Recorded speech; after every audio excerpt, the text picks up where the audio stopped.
In the gospel lesson today, there's a question about paying of taxes, and Jesus asked to see a coin. On the coin is an image of the emperor. And he says, give to Caesar what is Caesar's, and give to God what is God's. There are no coins with God's image. And yet, is not everything God's?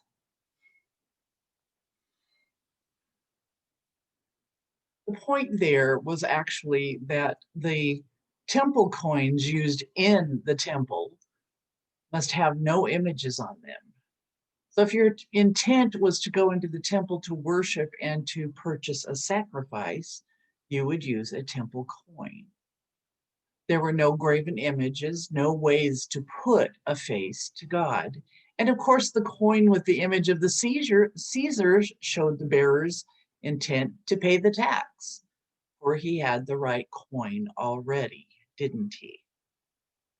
In today's Old Testament passage, Moses asks God to show him God's ways. He wants to know God in a more intimate way. Show me your face, God. But God says that seeing the face of God will bring death.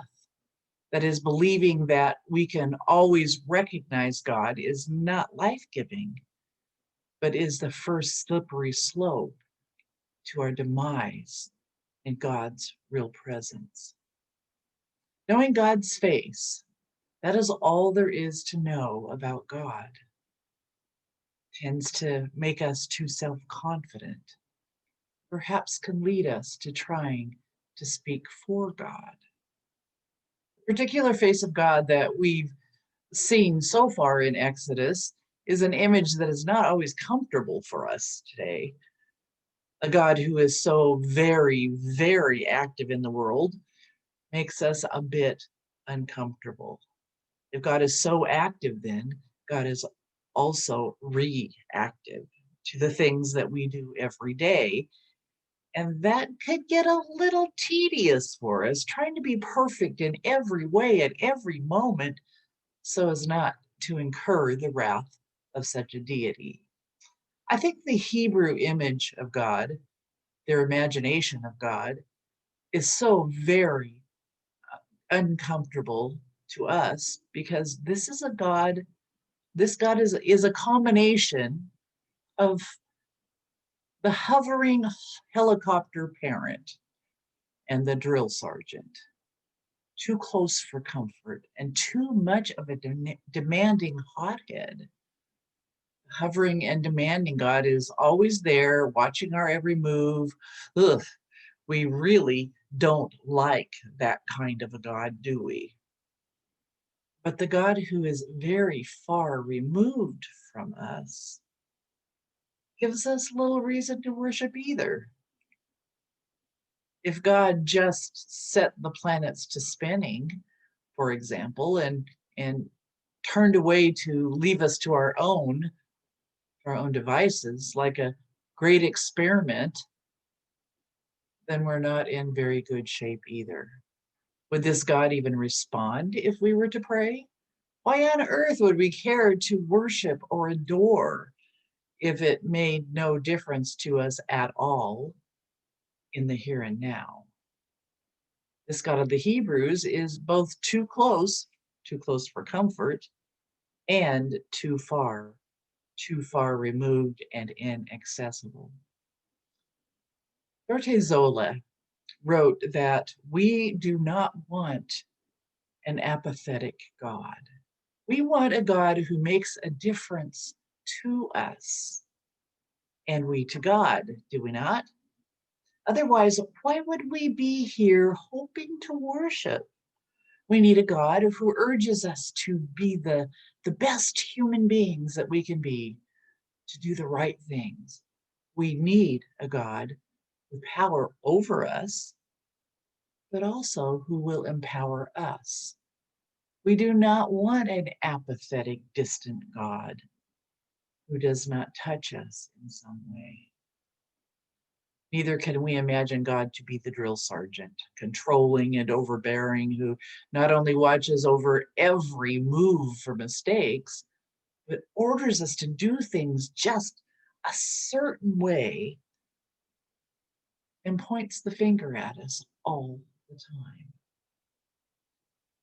Have you seen the God of the Hebrews as this horrid, violent, fearful, awe-inspiring God?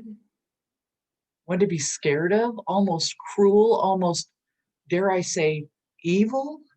This God would, at the drop of a hat, kill off thousands and thousands of Canaanites, every man, woman, child, and even their animals, so that Israel could take and inhabit their land? In my sensitivity, I have some problems with that, and maybe you do too. You know, the good news is that we are not stuck with the God of the Hebrews. Now, that may sound a little sacrilegious, but I'm talking about imagery here. Immortal, invisible, God only wise. True aspects of God do not change, but how God is portrayed, how God is imagined in the human mind does change. As the centuries have passed by, the imagery, the metaphors, the ideas about God have changed. I'm personally convinced that many of the images of God found in the Bible are strictly that.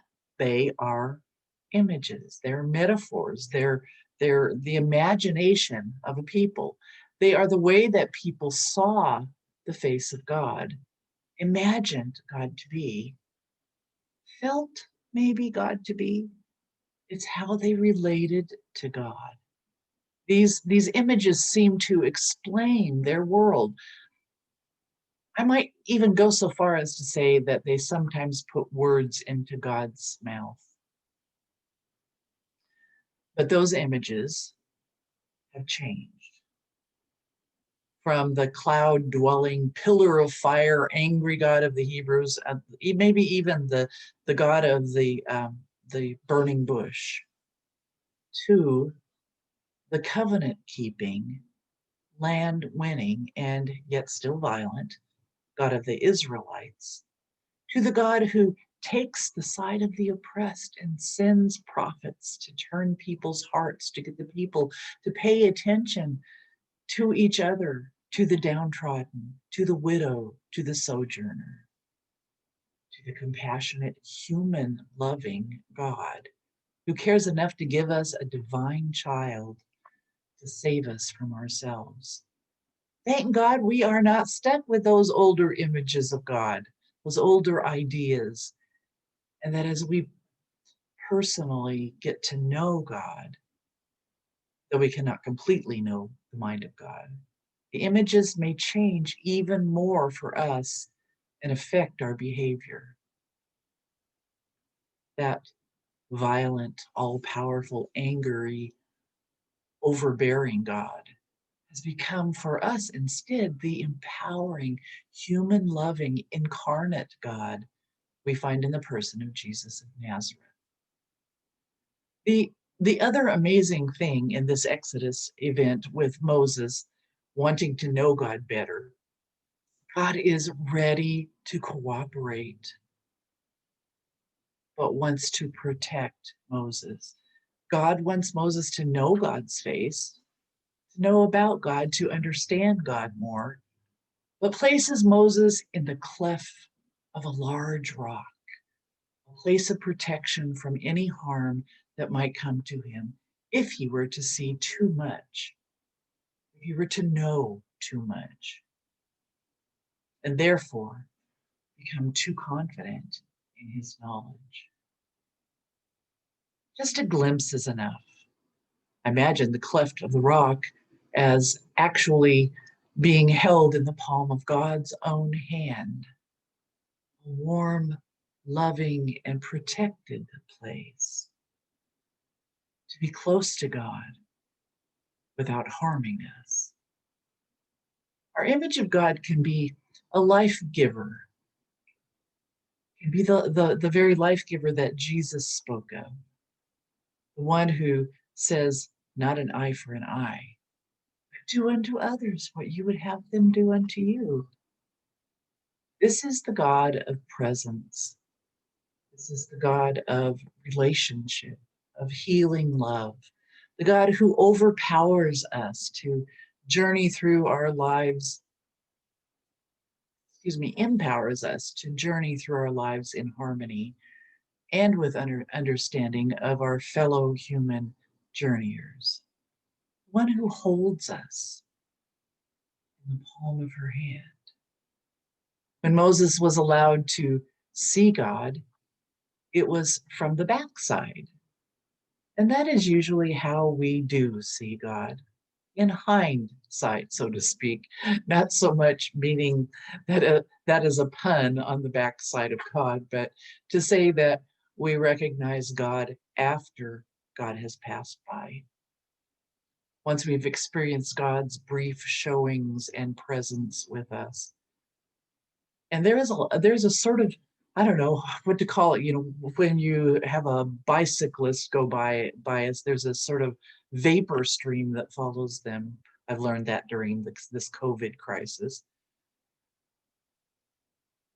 There's a sort of vapor stream that leaves us with a sense that God has been with us, leaving behind a flavor, a fragrance, a soft breeze, as God has just been there. The growing and changing understandings of who God is were there all along, but only a glimpse of the backside of it makes it possible to pick this God out of the rubble of people's other perceptions. See, God was there in the commandments, which were God's ways of trying to get people to live together in harmony. And God was there, the same God we know was there, loving the people into a place in history. The violence of their own hearts and actions was what they had to overcome. And God was there with them also in the exile, teaching them to try to be a nation. God was there with them as a nation, and in exile, teaching them more lessons about themselves and letting them know that they must see themselves and see God in a new light. And God is with us, showing us new ways of being fully human beings, ways to set aside our own violent and hateful natures, ways of compassion toward the lonely, the vulnerable, those on the fringes of society, ways of seeing God in a new light, in the things God has created in one another, in our very own selves. We need a God who is involved in our lives, who cares enough to hear our prayers and actually listen to our wants and needs and desires. We need to have choices. God gives us choices, free will, and gives us the opportunity also to make mistakes without fear of retribution, but instead with forgiveness and love. You have to believe in the scientifically proven power of prayer, which means that God is involved in the world.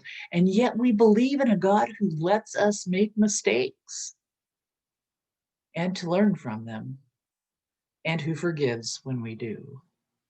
Thank God we don't have to see our God the same way as the Hebrews saw their God.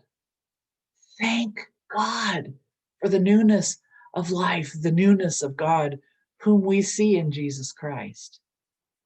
Thank God we can find life-giving ways to journey through our lives because of the sacrifices, the mistakes, the accomplishments others have made throughout history to bring us to this place in time, where we in our imaginations can see a different God and we can worship the one true God. in both awe-inspiring and in very intimate ways. Amen.